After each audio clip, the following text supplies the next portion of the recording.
자, 여러분 안녕하세요. 경제학의 세계적인 바이블이죠. 폴 크루그먼의 경제학 교과서를 그 누구보다 쉽고 아주 쏙쏙 들어오게 씹어먹어 드리는 여러분의 경제학장 박사입니다. 오늘 우리가 다룰 강의 제목 바로 그리스의 비극입니다. 경제학이라고 하면 벌써부터 막 머리 아픈 칠판 가득한 수식이나 좀 따분한 그래프부터 떠올리시는 분들 계시죠? 에이, 오늘은 완전 다릅니다. 우리는 그런 건조한 숫자들 뒤에 숨겨진 진짜 우리 피부에 확 와닿는 사람들의 이야기를 통해서 거시경제학이라는 아주 거대한 세계로 푹 빠져볼 겁니다. 자, 준비되셨죠? 가보겠습니다. 지금 화면에 보이는 이 사진, 독일에서 일하고 있는 그리스인들의 모습인데요. 여기서 우리는 콘스탄틴 카코야니스라는 한 엔지니어의 진짜 뼈아픈 개인적인 비극을 마주하게 됩니다.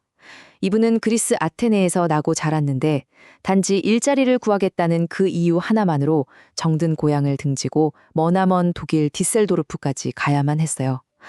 당시 디셀도르프에요. 이분처럼 일자리 찾아서 몰려든 그리스인들이 얼마나 많았는지 아예 동네 한 구석이 아주 작은 아테네라고 불릴 정도였다니까요.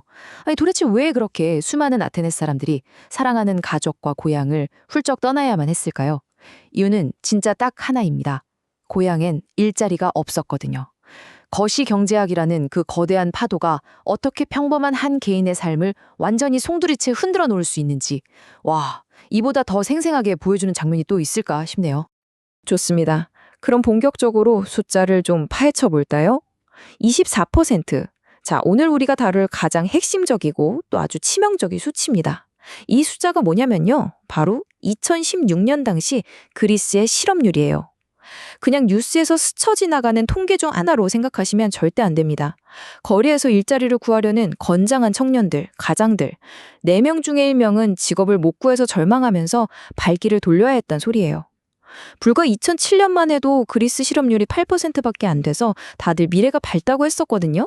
그런데 극심한 경기 침체가 빵 터지고 고용시장이 그냥 산산조각 나면서 이 숫자가 무려 24%까지 미친 듯이 치솟은 겁니다.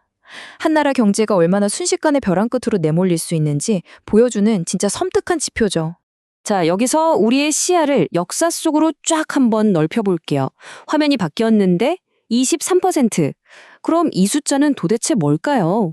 이거 바로 인류 역사상 가장 끔찍했던 경제 재앙이죠.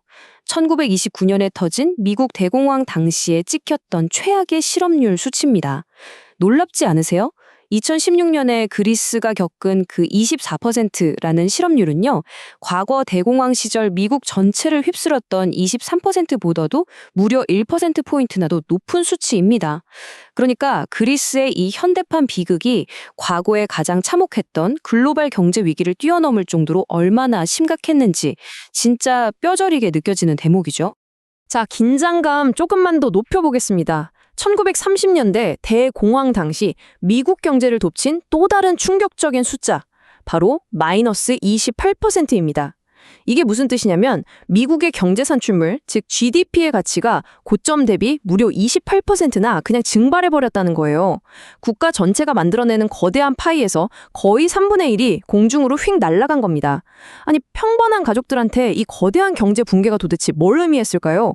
매일 저녁 밥상에 올라오던 빵이 사라지고요. 수많은 기업들이 하루아침에 줄도산하고 평생 피땀 흘려서 마련한 보금자리에서 길거리로 나앉게 되는 그야말로 참혹한 현실 그 자체였던 거죠. 이 거시경제의 어마어마한 폭풍 앞에서는 개인이 아무리 성실하고 노력해도 다 소용없어질 수 있다는 걸 뼈아프게 보여준 겁니다. 자, 이제 여기서 진짜 흥미로운 포인트가 나옵니다. 바로 거시경제학이라는 학문이 대체 왜 태어났냐, 그 탄생 배경인데요.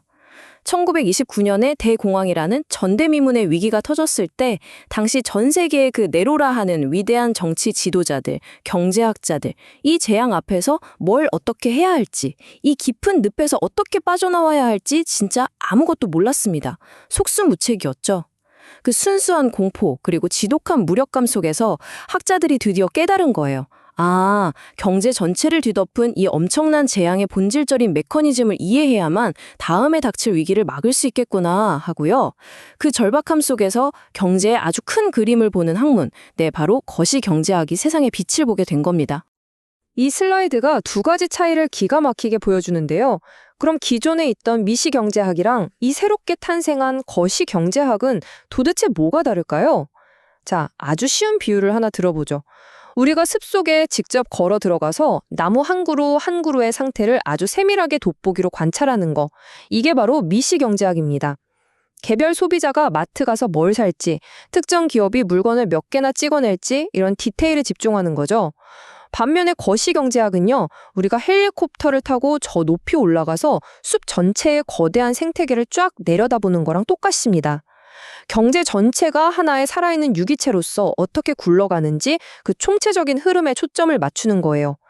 대공황이나 2007년 글로벌 금융위기 같은 아주 극단적인 상황이 터지면 나무 한 그루 붙잡고 있을 때가 아니잖아요. 숲 전체를 살려낼 방법, 즉 이 거시경제학적 접근이 아주 절대적으로 필요한 겁니다. 그래서 여기서 가장 중요한 핵심은 우리 폴 크루그먼 교수가 제시하는 거시경제학의 궁극적인 목표들입니다. 화면에 보이는 이 주제들, 그냥 대학교 두꺼운 교과서에 나오는 지루한 목차가 절대 아니에요. 이거 국가가 붕괴되는 걸 막기 위한 일종의 생존 키트입니다. 경제가 대체 왜 호황과 불황을 반복하는지 그 변덕스러운 경기순환을 꿰뚫어 보고요. 깊은 침체의 늪을 좀 얕게 만들어줄 정책을 치열하게 고민하는 거죠.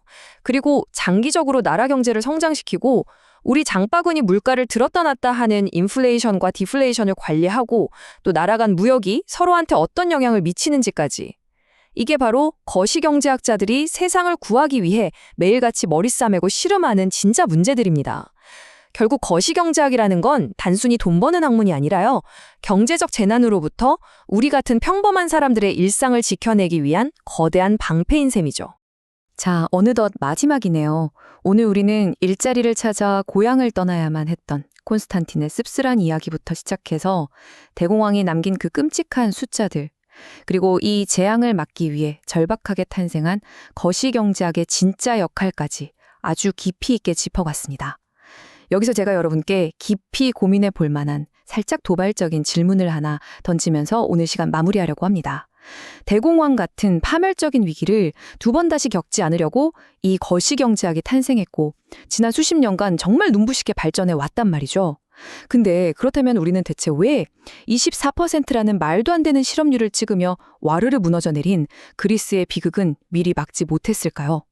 이토록 고도로 발전한 현대 경제학이 과연 다가올 다음 위기로부터 우리를 완벽하게 지켜줄 수 있을까요? 여러분은 어떻게 생각하십니까? 네, 지금까지 거시경제의 거대한 숲을 안내해드린 여러분의 경제학장 박사였습니다. 다음 시간에도 여러분의 지적 호기심을 팍팍 자극할 아주 흥미로운 경제 이야기로 다시 찾아오겠습니다.